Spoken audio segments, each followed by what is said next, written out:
छीनी थी उनको अगवा कर रहे थे। और क्या बता रहे थे अपने हैंडलर्स को? वो उर्दू में अपने बात कर रहे थे उधर बाहर।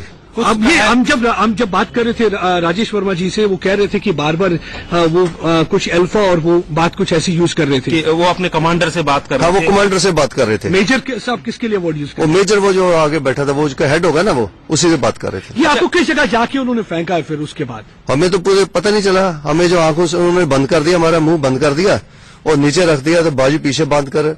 जब उन्हें ये पता चला कि आप एसपी हैं तो उन्होंने कुछ उन्हें मालूम था कि आप एसपी हैं? नहीं, तब तक नहीं पता था उसको एसपी का। जब हूटर गाड़ी का चला था तो तब क्या हुआ था? ये तो जिस के बयान के मुताबिक है, वो गाड़ी जो है हूटर बजा और एक गनमैन के मेरे फोन किया, मेरे फोन के ऊपर उन्होंने बोला सलाम सलाम, और उसके बाद वो फोन बंद कर दिया। तो उसके फोन बंद करने पे उससे पूछा जैसे मेरे जिसके मुताबिक उन्हें पूछा कौन है वो, उन्हें बोला डीएसपी एसपी है जो भी है। फिर उन्होंने कमांडर ने बात की उधर पाकिस्तान में, फिर मेरे को वापस लेने के लिए आगे मारने के लिए। ये क्या मतलब क्या बात है? जरा थोड़ा सा विस्तार में बताएंगे कि ये फोन किसने किया? हाँ, क्या कहा? ये थोड़ा विस्तार। ये नहीं, मुझे दिखा ही नहीं है। मेरी आंखें बंद कर दी नीचे करके। जब आंखें नीचे बंद कर दी, पट्टी बांध दी आंखों, मुंह मेरा बंद कर दिया, आंखें बाजू मेरी है जो पीछे बांध दी, उसका कोई पता नहीं चला कहाँ ले गए, कैसे नहीं हुआ। ये मुझे पता नहीं, क्या ये रास्ता पूछ रहे थे आपको? ये कहाँ जाना है? उन्होंने कोई रास्ता नहीं, मेरे को तो पता नहीं ना चला कहाँ ले गए वो नीचे। मुझे आपको बताइए उन्हें किस तरह से रास्ता मालूम था? अगर एयर बेस पे वो गए हैं जहाँ पे गए, उन्हें किस तरह रास्ता? क्या वो जीपीआरएस था उनके पास? हाँ, जीपीआरएस था मेरे उनके पास। जीपीआरएस था? हाँ। आपने देखा वो जीपीआरएस? बात कर रहे थे, वो आपस में बात कर रहे थे कि हम जीपीएस से लोकेशन ले रहे हैं। क्या ऐसे जीपीआर की वैसे बात की थी।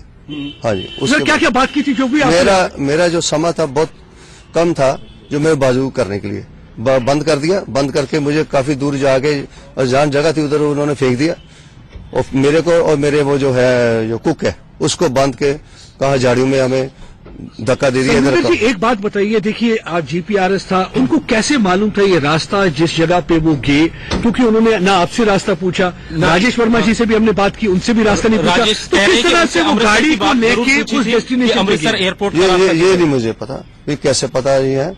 हो सकता है वो रास्ता जानते हो रह की करके पहले जो भी है, लेकिन हमसे नहीं पूछा। वो राजेश कह रहे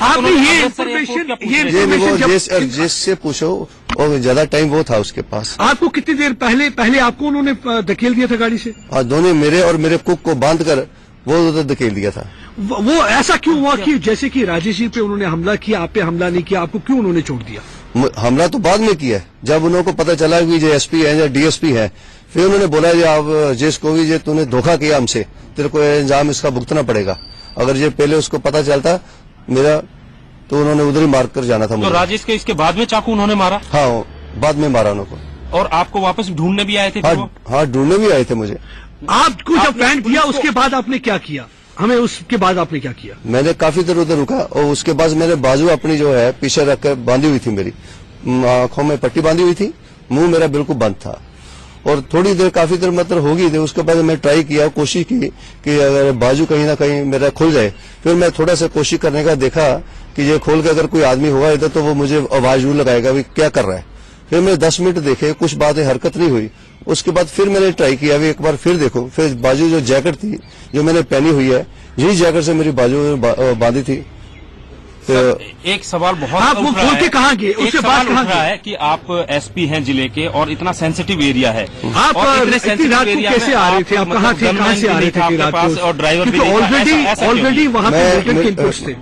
मैं मंदिर था, मैंने कहीं धार्मिक स्थान पर मैंने ठीक नहीं समझा कि गन में साथ लेके जाना के लिए।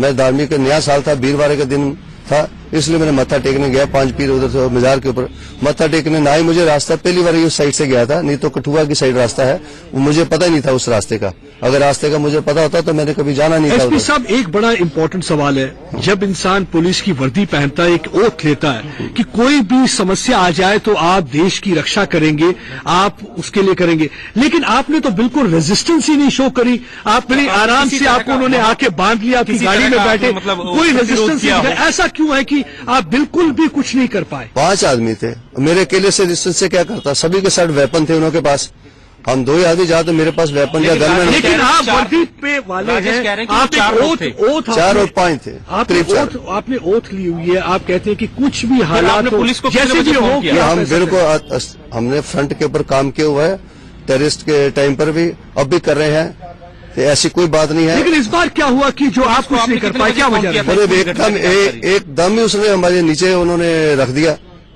एकदम ही हमारा वो बंद करके। मतलब गाड़ी खोलती जैसे गाड़ी जब मुझे उधर से आया तभी मैंने पुलिस को घटना की जानकारी दे दी, और जब घटना की जानकारी दे दी, हमारे उच्च अफसर जो है, हमारे सत्कार जो डीजी साहब, एडीजी साहब, आईजी साहब, डीआईजी, वो मौके पर उधर पठानकोट पहुंच गए। आपके पीएसओ वगैरह कहाँ थे जब ये सारा हादसा हुआ? पीएस तो इधर ही थे, लेकिन मैंने साथ नहीं लेके गया। धार्मिक जगह पर जाने के लिए ये जरूरी नहीं था, मैंने नहीं समझा ठीक कि धार्मिक जगह जाने के लिए ये ऐसा काम किया जाए। आपके कितनी देर बाद सिक्योरिटी अलर्ट हुई जब आपने पुलिस को बता दिया? इतना टाइम क्यों लगा सिक्योरिटी को अलर्ट होने में?